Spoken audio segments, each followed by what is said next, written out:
Namo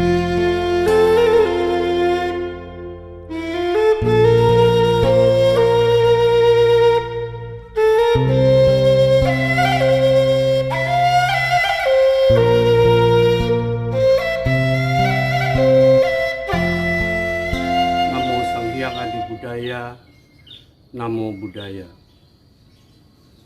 Kalau kita pada suatu saat mengikuti rombongan ziarah atau napak tilas kehidupan Buddha ke India, ada rombongan yang singgah di Vesali dan ada juga yang tidak singgah.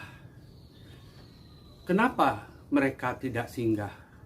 Vesali letaknya agak terpencil, dan karena itu rombongan yang kepengen buru-buru, waktunya singkat, mungkin tidak singgah ke Vesali. Tetapi di lain pihak, saya selalu menganjurkan agar kalau bisa singgahlah di Vesali. Vesali ini sebenarnya merupakan tempat yang sangat penting dalam kehidupan Buddha. Vesali adalah tempat wasa Buddha yang terakhir.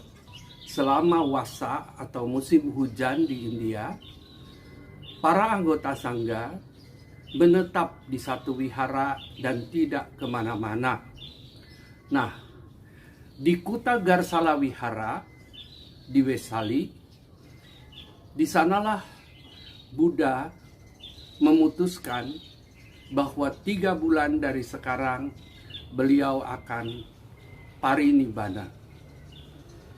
Karena itu tidak heran kalau sekarang di Vesali kita masih bisa melihat sebuah tugu yang dibangun oleh Raja Asoka dengan patung seekor singa di atasnya. Singa ini memandang ke arah Kusinara.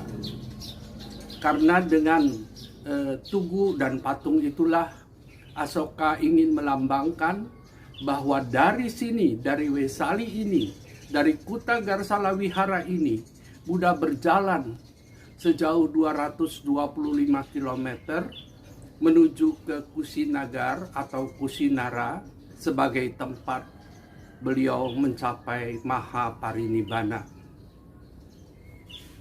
Ya, jangan dibayangkan 225 km dengan keadaan zaman sekarang, jalan tol, mobilnya ber-AC, ya.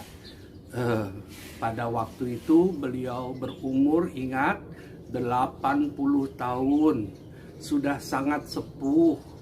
Beliau berjalan dari desa ke desa, besoknya sambung lagi ke desa berikutnya, sehingga tentunya perjalanan ini memakan waktu yang cukup lama. Sesaat sebelum meninggalkan Vesali, Buddha melakukan satu hal yang belum pernah beliau lakukan sebelumnya. Beliau berbalik dan menatap ke arah Vesali, mengatakan kepada muridnya yaitu Bante Ananda, "Ananda, sungguh indah kota Vesali, sungguh indah wihara-wiharanya, sungguh indah taman-tamannya." Dari sini kita bisa mengetahui bahwa di Vesali bukan hanya terdapat satu wihara, tetapi banyak wihara-wihara di sana. Salah satu wihara itu disumbangkan oleh seorang gadis yang sangat cantik.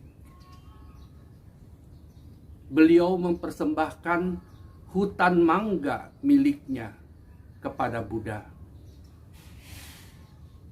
Karena mangga adalah bahasa Indianya itu amba, maka hutan mangga disebut Ambawana. Dan gadis ini dijuluki Ambapali. Ambapali adalah seorang gadis yang sangat cantik. demikian cantik sehingga para pangeran Wesali menginginkan untuk mengambil Ambapali sebagai istri atau selir mereka. Tetapi karena begitu banyak yang saling bersaing, mereka akhirnya memutuskan, sudahlah, kalau saya tidak bisa dapat, kamu juga jangan dapat. Ambapali itu hanya milik siapa saja yang bisa membayarnya untuk 1 malam. Sungguh malang nasib Ambapali.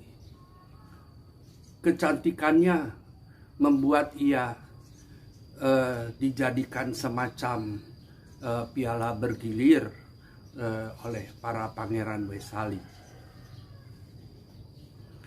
Pada suatu hari ketika Buddha berada di Wesali, Ambapali datang menghadap Buddha dan berkata, "Bante, sudi apalah kiranya besok Bante datang ke rumah saya dan menerima persembahan makan siang." Buddha menyanggupi, maka Ambapali kemudian bergegas pulang. Ia menyuruh kusir keretanya untuk memacu kudanya sedemikian cepat supaya lekas tiba di rumah, karena ia akan melakukan persiapan-persiapan supaya besok layak menerima Buddha dengan para anggota sangga. Kusirnya segera memacu kereta dan ini menyebabkan debu mengepul, ya, sehingga para pangeran Wesali yang sedang berburu di hutan melihat dari kejauhan, wah, kenapa kota Wesali itu seolah-olah diserbu musuh? Mari kita lihat, katanya. Mereka cepat bergegas pulang dan ternyata mereka melihat, oh, rupanya Ambapali. Jadi mereka bilang, "Ambapali, kenapa kamu memacu keretamu dengan begitu cepat sampai debunya mengepul ke sana ke sini?" Ambapali berkata bahwa, "Oh, saya harus cepat-cepat, saya harus siap-siap. Besok Buddha akan datang menerima persembahan dana makan siang di rumah saya." Para pangeran itu menertawakan Ambapali. Mereka berkata, "Sungguh tidak layak Buddha datang ke tempat kamu, hanya seorang wanita penghibur. Harusnya Buddha itu datangnya ke tempat kami, para pangeran.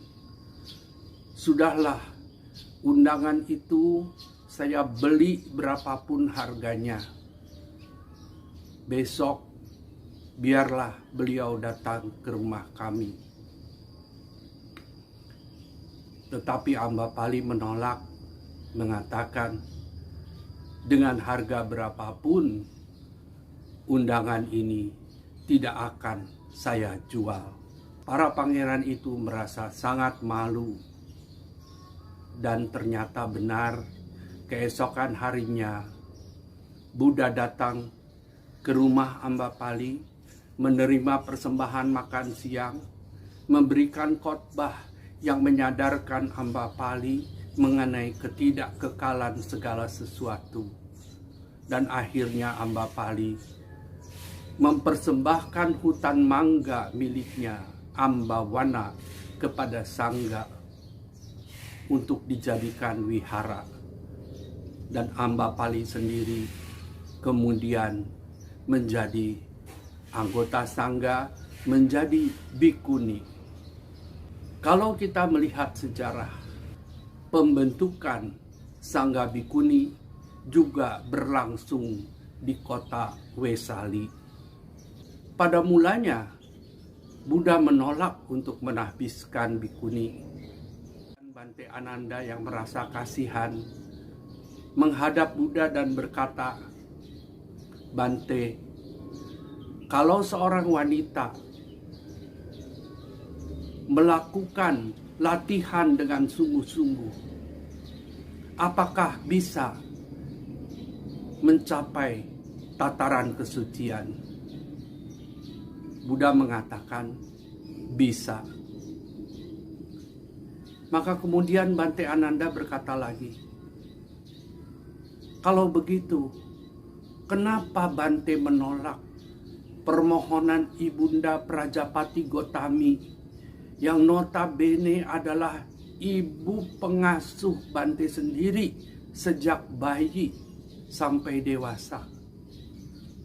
Mengapa Bante menolak permohonan Ibunda Yasodhara yang pernah mendampingi Bante sekian lama, ditinggal bertahun-tahun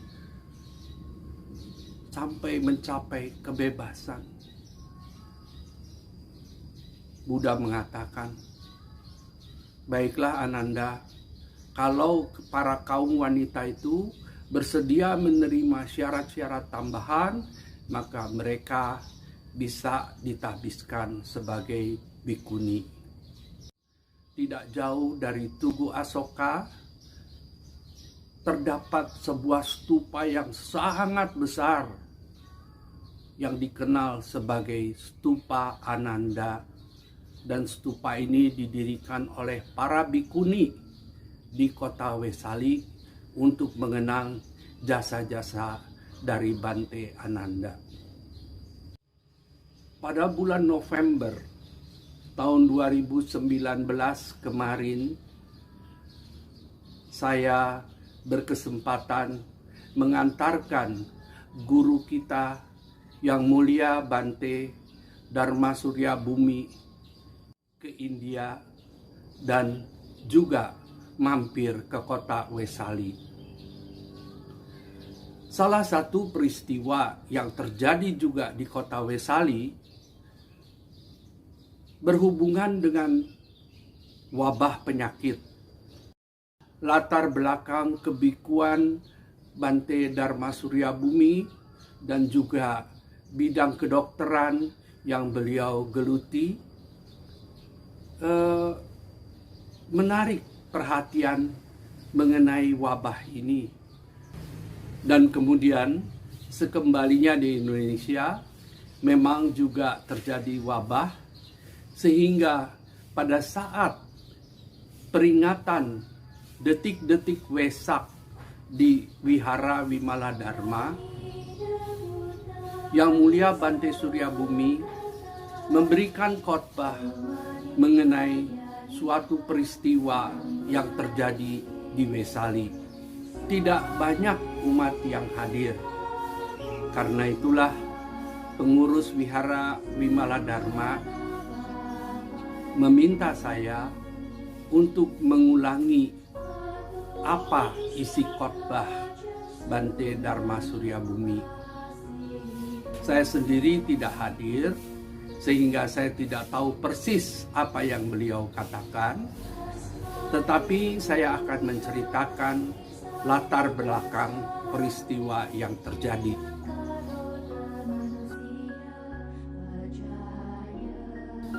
Pada suatu saat, kota Vesali pernah terserang wabah penyakit yang luar biasa hebat yang belum ada obatnya. Sehingga pada waktu itu konon pagi sakit, sore meninggal, sore sakit, pagi meninggal.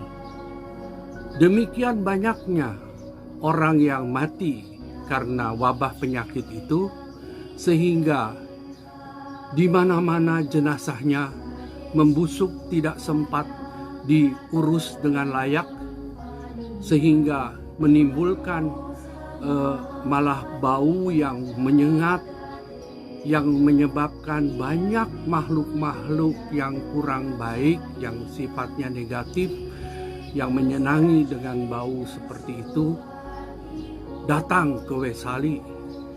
Dan hal ini menyebabkan semakin banyak wabah penyakit yang menyebar. Pada waktu itu, Buddha menyuruh muridnya, yaitu Yang Mulia Bante Ananda, untuk membacakan Ratana Sutta sambil mengelilingi kota Wesali dengan membawa mangkuk berisi air dan memercikkan airnya ke sekeliling kota Wesali. Setelah Bante Ananda melakukan yang diamanatkan oleh Buddha, maka turunlah hujan lebat yang kemudian membersihkan kota Wesali dari semua benih-benih penyakit, dari semua hal-hal yang tidak baik, dari semua unsur-unsur negatif. Demikianlah kekuatan dari Parita Ratana Sutta ini dalam mengatasi wabah yang terjadi. Yang Mulia Bante Dharma Surya Bumi mengingat betul peristiwa yang terjadi di Wesali ini, dan kemudian sekembalinya ke Indonesia, memang bertepatan juga waktunya dengan munculnya wabah yang terjadi belakangan ini.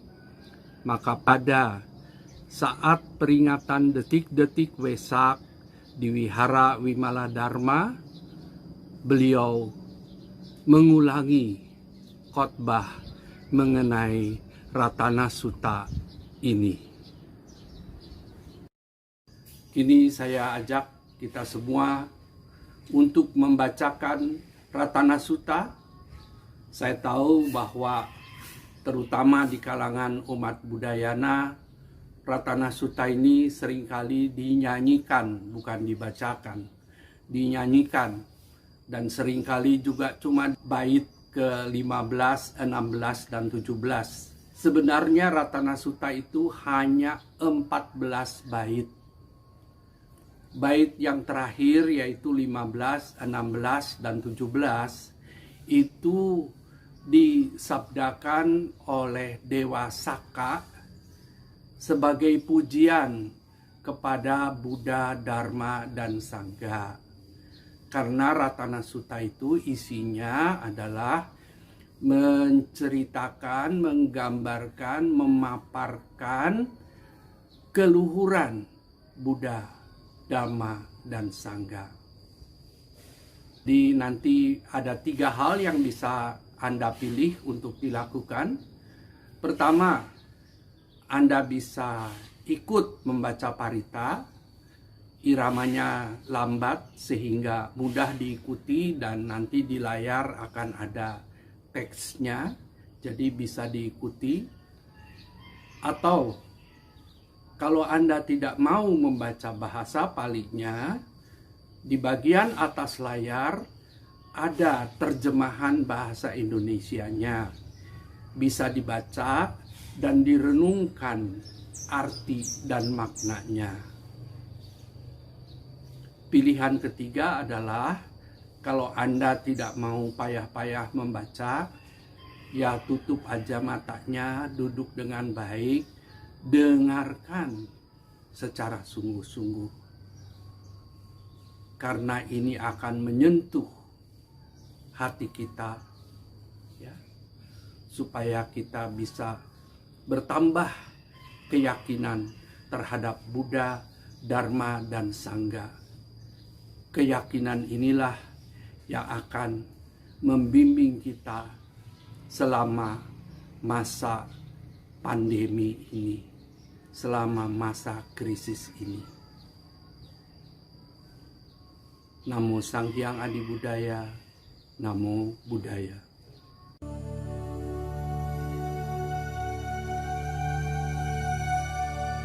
Yanida Bhutani Samagatani Bhumani Vayani Antalinke Sambheva Bhuta Sumana Bhavantu Atopi පුරිසං පංච සුනන්තු වාසිතං තස්මාහි භූතානි සාමීත සම්බේ මෙන්තං කරෝත මානුසියා පජාය දිවාචරන්තෝ ච හරන්තියේ බලෙන් තස්මාහි නේරංකත අම්පමන්තා යං කිංචි වින්තං ඉදවා හොරං වා සංඝේසු ආයං රතනං පනීතං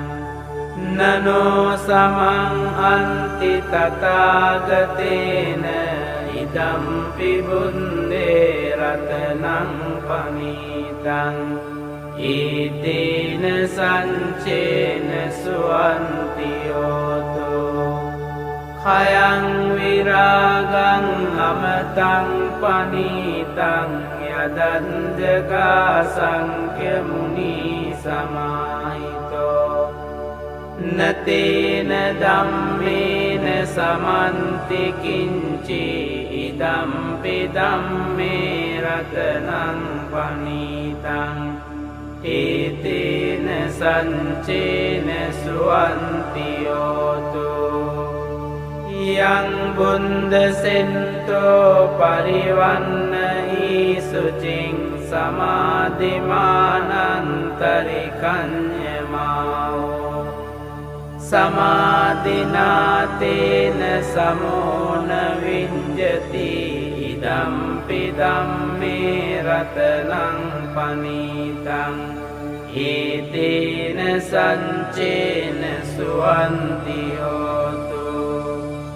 ye punggala anta satampasanta cantari etani yugani onti te dangkiniya sugatan sasavaka ete sudinnani mahampalani idampi sanghe ratanang panitang etena sancena suwantiyoto ye sumpayunta manasa dalhena ningkamino gotama sasanammi te panti panta amatang wikaiha landam danim buting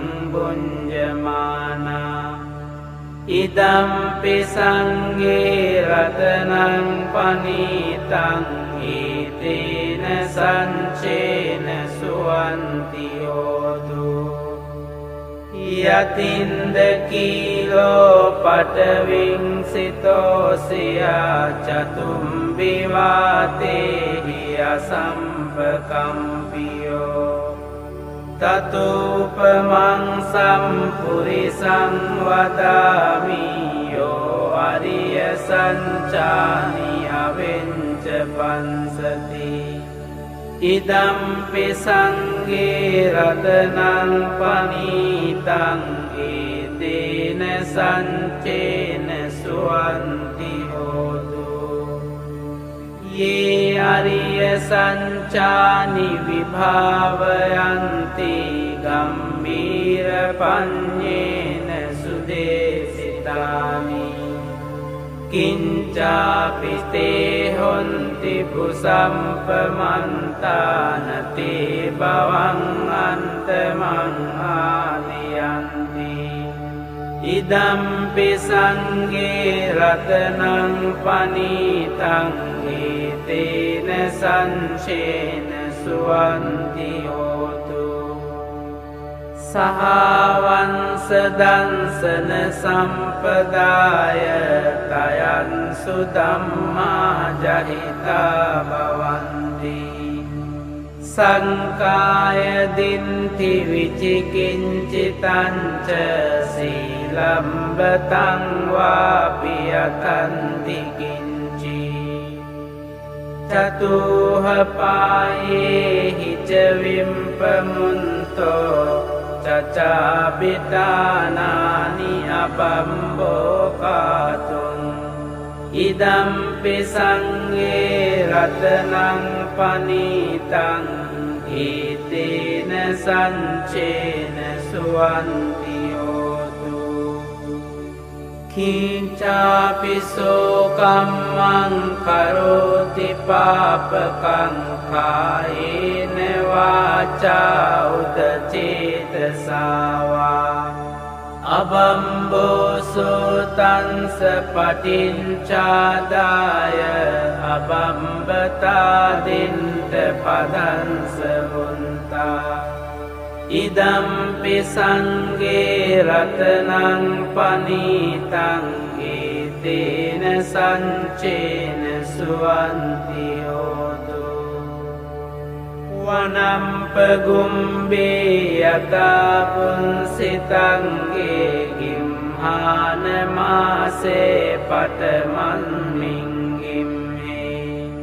තතෝපමං ධම්ම වරං අදේසයි නිම්බානගාමින් පරමං හිතාය ඉදම්පි බුන්දේ රතනං පනීතං ඒතේන සංචේන සුවන්තියෝතු වරෝ වරඤ්ඤෝ වරදෝ වරහරෝ අනන්තරෝ ධම්ම වරං අදේසයි ඉදම්පි බුන්දේ රතනං පනීතං ඒතේන සංචේන සුවන්තියෝතු කීනං පුරාණං නවං අන්ති සංභවං විරන්ත චින්තායතිකේ භවන්මින් තේකීන බීජා අවිරුල්හින් චන්දා නිම්බන්ති දීරායතායං පදීපෝ ඉදම්පි සංගේ රතනං පනීතං ඒතේන සංචේන සුවන්තියෝතු යානීද භූතානි සමාගතානි බුම්මානි වායානිව අන්තලින්කේ තථාගතං දේව මනුස්ස පූජිතං බුද්ධං නමන්සා සුවන්තියෝතු යානීද භූතානි සමාගතානි බුම්මානි වායානිව අන්තලින්කේ තථාගතං දේව මනුස්ස පූජිතං ධම්මං නමන්සාම සුවන්තියෝතු යානීද භූතානි සමාගතානි බුම්මානි වායානිව අන්තලින්කේ තථාගතං දේව මනුස්ස පූජිතං සංඝං නමන්සාම සුවන්තියෝතු ඒතේන සංච වංජේන හෝතු තේ ජය මංගලං ඒතේන සංච වංජේන හෝතු තේ ජය මංගලං ඒතේන සංච වංජේන හෝතු තේ ජය